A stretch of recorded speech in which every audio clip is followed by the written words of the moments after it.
way back when here.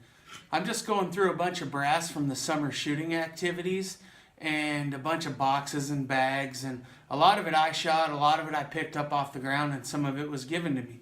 Now, one of the things I come across was some 308 brass. I do not shoot 308. I don't really care for it much. Now, I was going to give the brass away, but I was sitting here thinking, what could I do with the brass besides give it away?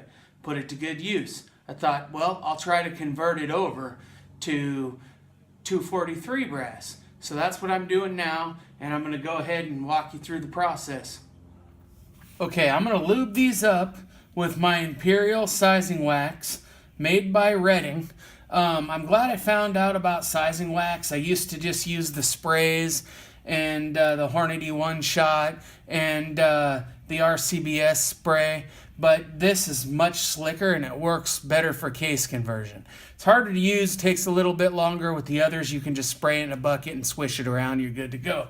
But with case conversion, they need to be fairly slick. So first, I'm gonna lube my cases, and I'm gonna put a generous amount. It doesn't take much, but for case conversion, I'm gonna go ahead and give it a generous amount. Now, I normally don't recommend lubing the neck of any case because sometimes you'll bend it or dent it if you put too much lube on it. But since we're converting it and the neck is actually the part being reformed, I recommend quite a bit of lube on the entire case. Normally, I would just recommend lubing the body of the case. And this is how I lube them. I just run them through my fingers. And normally, I would do 4 or 5 cases before I ran my fingers through the sizing wax again. But given the fact that these need to be very slick for the conversion, I just went ahead and did it every time.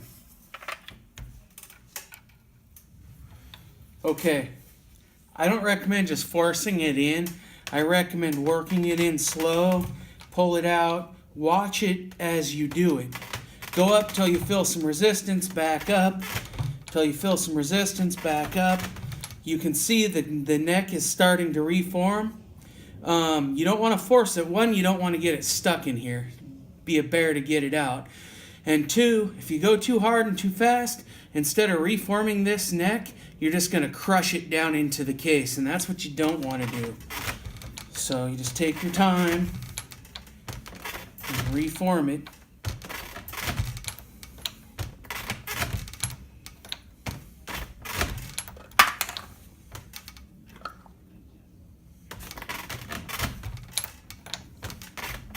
You'll eventually get it. Now it's starting to look like a 243 case. And that's it on that one. We'll go ahead and finish all 5 for you here.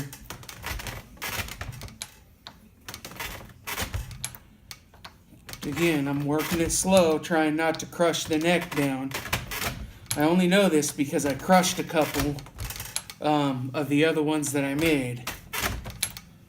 Now, if I was using a RCBS rock chucker press or something, it would probably be a little bit easier conversion. But with this this Lee press won't take as much force, or you have to press harder to get the same amount of force that you would have to get on an RCBS.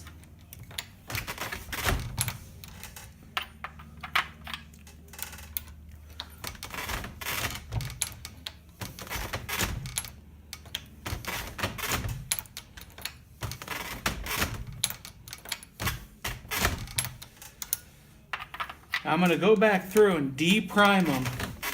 If you'll notice, I have the decapping pin out, so I'll deprime them in the next step.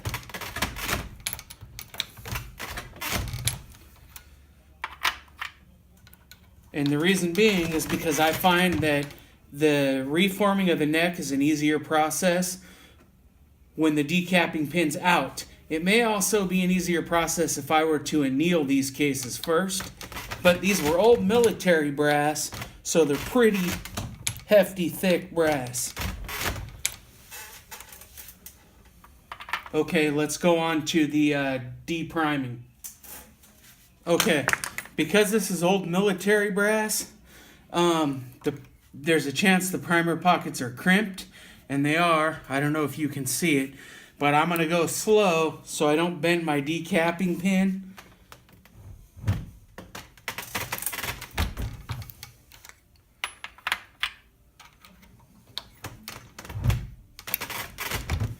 I have checked to make sure all this military brass was boxer primed.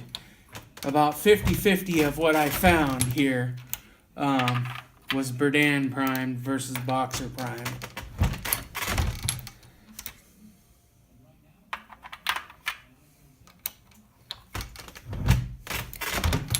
Alright, now they're all decapped and resized. And let's go through now and clean up the necks on them. Okay, I've got my Frankfurt Arsenal case prep station set up, and we'll go ahead and tidy up the conversion. First we'll trim it. Now here's one thing. They're slightly shorter than what they recommend. They're coming in at about 20.7. The book recommends 20.35 be the trim length, but I think once you shoot them once, they'll stretch a little bit and they should be right in the range. I wouldn't hesitate to shoot them at this length. So there's nothing there to trim. This is set up for 243. Just going to go ahead and clean it up. Then throw it in the tumbler. This being nice, thick military brass, it should make some beautiful, long-lasting 243 cases. It should work really, really well.